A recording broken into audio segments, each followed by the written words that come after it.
Assalamualaikum warahmatullahi wabarakatuh. Salam sejahtera bagi kita semua. Baik, untuk kelas khususnya kelas 12 kita bertemu di materi ke-7 yaitu lompat jauh. Yang kemarin kita sudah mempelajari tentang lompat tinggi, lompat gala, lompat jangkit, kemudian lompat jauh. Baik, apa itu lompat jauh? Di sini pengertian lompat jauh. Lompat jauh adalah jenis olahraga atletik yang membutuhkan kecepatan, ketangkasan, dan kekuatan seorang atlet untuk melompat sejauh mungkin dari titik lepas landas atau garis lompat, kemudian melayang di udara dan mendarat sejauh-jauhnya dalam bak pasir. Baik, kita masuk ke teknik dasar lompat jauh. Ada 4 teknik dasar lompat jauh. Yang pertama, teknik awalan, kemudian teknik tumpuhan, teknik melayang, dan keempat, teknik mendarat. Sekarang kita masuk ke teknik awalan. Jumper melakukan ancang-ancang sekitar 20-30 meter dari garis lompat. Kemudian mendekati garis tersebut sambil meningkatkan kecepatan lari. Namun, jumper harus mengendalikan kecepatan lari terutama 3-5 di akhir.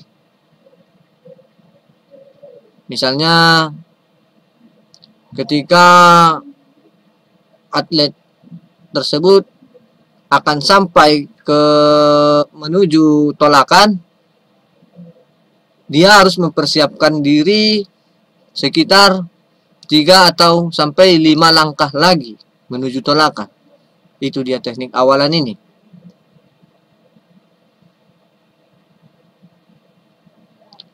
Makanya di sini dia akan bersiap untuk melakukan loncatan. Ini dia teknik awalan. Baik, kita sekarang masuk ke teknik tolakan atau loncatan. Tolakan adalah tahap di mana kaki melakukan lompatan di garis lompat untuk mengangkat tubuh ke atas dan melayang di udara sebelum nanti mendarat. Ketika melakukan tolakan, kaki sedikit dibengkokkan, kaki ditapakkan dan tungkai diluruskan. Ini dia teknik tolakan dan loncatan. Baik, kemudian kita masuk ke teknik melayang. Gerakan kaki seperti berjalan ketika posisi tubuh melayang. Ini dia posisi melayang. Itu akan memudahkan dan memperluas jarak pendaratan Anda.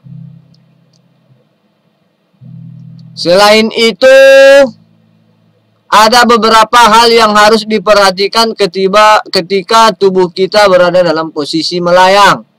Di antaranya, yang pertama, menjaga keseimbangan. Kemudian, berusaha melayang di udara selama mungkin. Dan mempersiapkan kaki untuk melakukan pendaratan. Di teknik melayang ini, yang pertama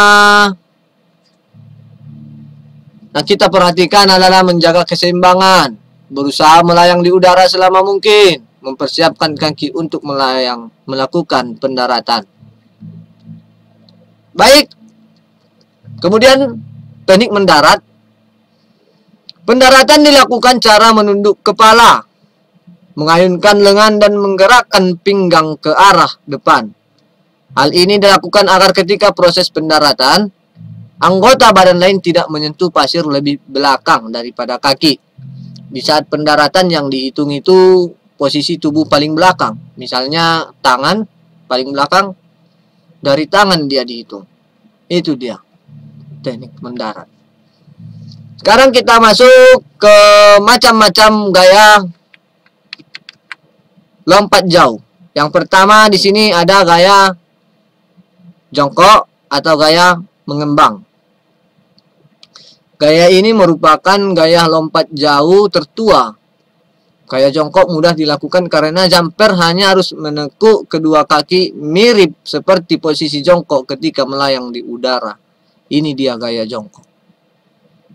Gaya berjalan di udara, bila gaya jongkok adalah gaya lompat yang tertua. Kita di sini dia gaya jongkok ini gaya yang tertua. Namun gaya berjalan di udara atau walking in the air adalah gaya terpopuler para pelompat profesional. Karena gaya ini sangat efektif untuk menghasilkan lompatan terjauh dibandingkan gaya lainnya.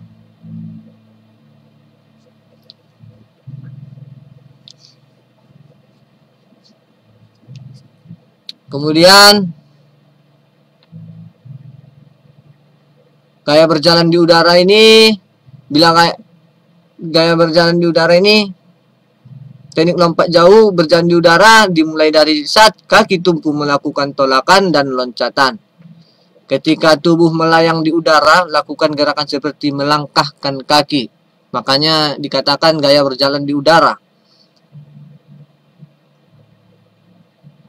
Lakukan pergerakan kaki melangkah seperti melangkah atau seperti Anda sedang berjalan.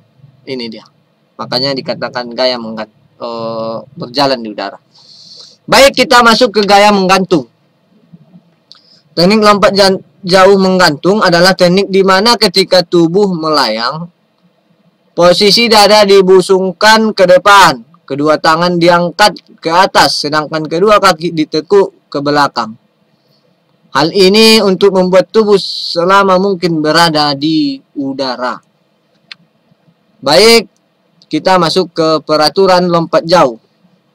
Seorang atlet olahraga lompat jauh, lompatannya dinyatakan tidak sah atau gagal apabila yang pertama, menyentuh tanah di belakang garis loncatan dengan bagian tubuh manapun, baik itu ketika melakukan tolakan.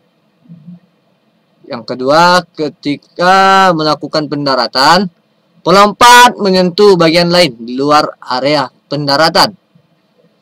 Yang ketiga, mendarat dengan gerakan salto. Sekarang kita masuk ke ukuran lapangan lompat jauh. Ukuran lintasan lari awalan. Panjang lintasan standar yang digunakan jumper untuk melakukan ancang-ancang minimum sekitar 40 meter atau 131 kaki dengan lebar 100,22 meter sampai 100,25 meter. Di samping kiri kanan diberi garis putih selebar 5 cm. Papan tolak. Papan tolakan berbentuk segi empat, terbuat dari kayu atau bahan lain yang sesuai dengan cat warna putih. Papan tolakan ditanam tak kurang dari 1 meter dari tepi tempat pendaratan. Jarak papan tolak dengan sisi terjauh dari tempat pendaratan minimal 10 meter. Ukuran papan tolak panjang 1,21 sampai 1,22 meter. Kemudian lebarnya 1,98 sampai 2,2 desimeter. Tebal 1,00 desimeter. Tempat pendaratan. Lebar minimal 2,175 meter. Kemudian bak diisi dengan pasir halus dan sedikit basah. Baik, sampai di situ dulu pertemuan kita ketujuh. Untuk melengkapi ada 4 jenis lompat ini. Yang pertama lompat jangkit, lompat tinggi, lompat gala, lompat jangkit, kemudian lompat jauh. Perhatikan baik-baik setiap materi yang diberikan, kemudian pahami, cermati, dan jika ada yang kurang jelas, cantumkan di kolom komentar. Kemudian, walaupun sudah bagus sebaik-baiknya materi ini. Mungkin walaupun satu titik atau satu koma yang salah, Bapak minta maaf. Pada Allah saya mohon ampun. Fi sabilil haq wastabiqul khairat. Assalamualaikum warahmatullahi wabarakatuh. Salam olahraga. Terima kasih.